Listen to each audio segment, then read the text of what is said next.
En cuisine, il y a plusieurs tâches qu'on exécute sans réfléchir. Ce sont devenus des automatismes. Mais qu'est-ce qui arriverait si on vous enlevait la vue? Serions-nous encore capables de préparer nos recettes préférées? C'est pourtant la réalité quotidienne des personnes non-voyantes. Pour l'exercice, on a donc demandé à 2 de nos collaborateurs de cuisiner des crêpes les yeux bandés. Ils seront guidés par la chef Véronique Vézina. J'ai commencé à aimer la cuisine, je dirais, j'étais à l'âge du secondaire. J'étais quelqu'un qui avait beaucoup d'énergie, qui a besoin de la dépenser, fait que je trouvais mon plaisir dans la cuisine. Moi, j'ai perdu la vue du jour au lendemain, donc j'ai eu un deuil à faire de travailler dans une cuisine. Je ne peux pas avoir un collègue qui est collé sur moi, puis si je me vire de bord, je risque de l'accrocher. Fait que ça a été ça, le grand deuil. J'ai développé ce qu'on appelle la rétinopathie diabétique. J'ai eu le droit à plusieurs chirurgies. J'ai un œil qui n'a rien récupéré, donc c'est la noirceur totale. Par contre, mon œil droit, lui, voit encore un peu suite aux chirurgies. J'ai une vision qu'on dit en tunnel, dans un angle d'à peu près 10 degrés. Et dans cet angle-là, j'ai une acuité visuelle qu'on dit 6 sur 48, ce qui veut dire que pour voir les détails qu'une personne qui a une vision parfaite voit à 48 mètres, il faut que je sois à 6 mètres pour voir la même chose. Je suis un peu stressée, là, mais ça va. Stressée, OK. Ouais. Un peu stressé aussi. Fébrile? J'ai vraiment juste peur de me couper. Je dirais que j'ai pas spécialement peur de me couper, j'ai plus peur de renverser, de mettre par terre. J'y vais, mais j'ai peur. Hein. Moi, j'aurais peur à ta place, surtout ton couteau est déjà sur ta planche. Tout ce qui est coupant, on essaye de le mettre un petit peu à l'écart, tout en sachant où est-ce qu'on l'a mis. Au début, c'était un pêle-mêle incroyable chez nous. J'avais besoin d'un épice, il fallait que je vide l'armoire au complet. Mais là, j'ai vraiment appris à tout organiser autour de moi pour pas que j'aie besoin ou presque de bouger quand j'ai à faire ma recette. C'est vraiment fait. C'est la meilleure façon de distinguer entre 2 aliments, c'est d'y goûter. C'est important de connaître les produits qu'on a autour de soi, les équipements, le matériel dont on va avoir besoin, puis d'avoir une bonne idée ou une bonne vision en tête des tâches qu'on va devoir accomplir. Vous avez 3 fruits à faire, selon vous, entre le cantaloupe, la pomme et les fraises, lequel va être le plus compliqué? Pour moi, ça aurait été le cantaloupe le plus facile. Ah! Pour vrai? Ouais. Hey, on se fait-tu un switch? Me dérange pas. Moi, ça, c'est l'outil que je préfère comme type d'économe, justement parce qu'on est très près du produit. J'ai la main et la lame très proche de la main, ce qui fait que je sens très bien mon produit quand je l'épluche. C'est vraiment au toucher que tu vas pouvoir voir s'il reste de la pelure sur ta pomme. À chaque fois que je coupe des légumes, tout le monde me dit « Tu vas te couper les doigts, attention, tu regardes pas ce que tu fais, tu vois pas bien ce que tu fais. » Je me suis amusée avec des gens qui avaient pas mal plus d'expérience que moi à faire des concours de coupe de légumes, puis j'étais capable de suivre le rythme.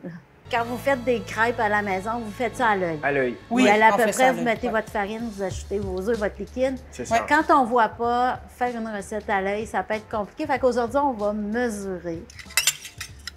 Alors, une tasse, une demi-tasse. Moi, je prends de la peinture à tissu. Puis derrière le manche, je me mets, par exemple, pour une tasse, je mets un point. Pour une demi-tasse, je mets 2 points. Fait que ça permet au toucher, sans avoir tous les contenants ensemble, de savoir laquelle j'ai entre les mains et que j'utilise. Mais là, je le sens quand même assez bien avec mon doigt. T'as renversé? Pas encore. Ah. Tu mettras la main sur ta planche. Tu vas voir oui, finalement, j'ai renversé. Je vais te prêter ma tasse graduée. Moi, dans ma tasse graduée, j'ai mis des repères tactiles. Une tasse et 2 tasses sont identifiées par un grand trait. Une demi-tasse puis une tasse et demie sont identifiées par des traits courts. C'est très tactile. On a souvent les mains dans la nourriture. Fait que, tu sais, mesurer, il fallait vraiment que je vérifie avec mes mains. Est-ce que je mets la bonne quantité? Est-ce que ma tasse à mesurer est pleine? Ça, c'est le lait, ça? Ça, c'est ton lait, oui. Je pense que tu as dépassé la quantité. Moi, ce que j'ai trouvé très difficile en cuisine, c'est les cuissons au début, parce que c'est quelque chose qu'on accomplit beaucoup avec les yeux. Mais prends vraiment le bout de ton index. Le bout de mon index, puis je me mets le doigt là-dedans. Là. Je sais même pas si je l'empâte. Excuse-moi, là, mais je suis comme... Faut pas avoir peur. Souvent, on oublie de sentir, on oublie de bien toucher, de regarder les textures, parce qu'on le voit. Mais ces sens-là ne se sont pas développés. J'ai pas eu le choix d'apprendre à les utiliser pour être capable d'accomplir les tâches que je faisais avant. OK, j'y vais. Ah, OK. Ah, ben c'est frais. Et là, la tournée. Je sais même pas si je suis J'ai-tu sur le... Non, t'as comme juste tourné la moitié. Oh, c'est une nouvelle technique, celle-là, je la connaissais pas. Il a tourné la crêpe avec ses mains. Comme à la maison. Il y a beaucoup de pâte à crêpes autour de ton poêlon. Excusez.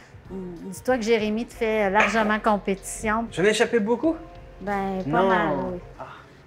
T'as une grande coulisse en haut, là. Non! Oh non, c'est pas vrai. C'est moi qui ai fait ça. Oui. Là, on est rendu à la dernière étape. On va faire une belle assiette bien décorée. Mais on vous a aussi ajouté un ingrédient mystère. Oh, je viens de trouver l'ingrédient. L'ingrédient mystère. J'ai pas l'équilibre. Souvent, quand on sait qu'on a un steak dans notre assiette, bien, c'est comme inné. On dirait que le goût du steak vient dans notre bouche. Puis je dirais qu'on apprend à utiliser justement cette faculté-là qu'on a tous. Il ne l'avait pas trouvé. Mais c'est fou comme... Je goûte pas plus. Je porte plus attention à ce que je mets dans ma bouche.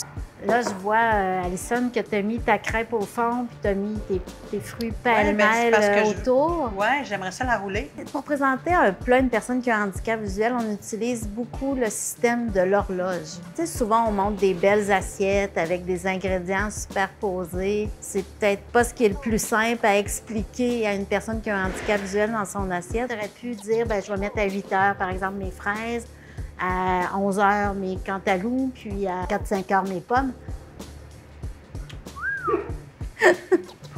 Tu as dépassé de l'assiette et tu as continué ton zigzag sur la planche. Ouais. Puis on t'a tout regardé faire en riant. Merci beaucoup. Oh, wow! Ah ouais, cool. Wow! Good Ben, job! bravo, Yeah! franchement.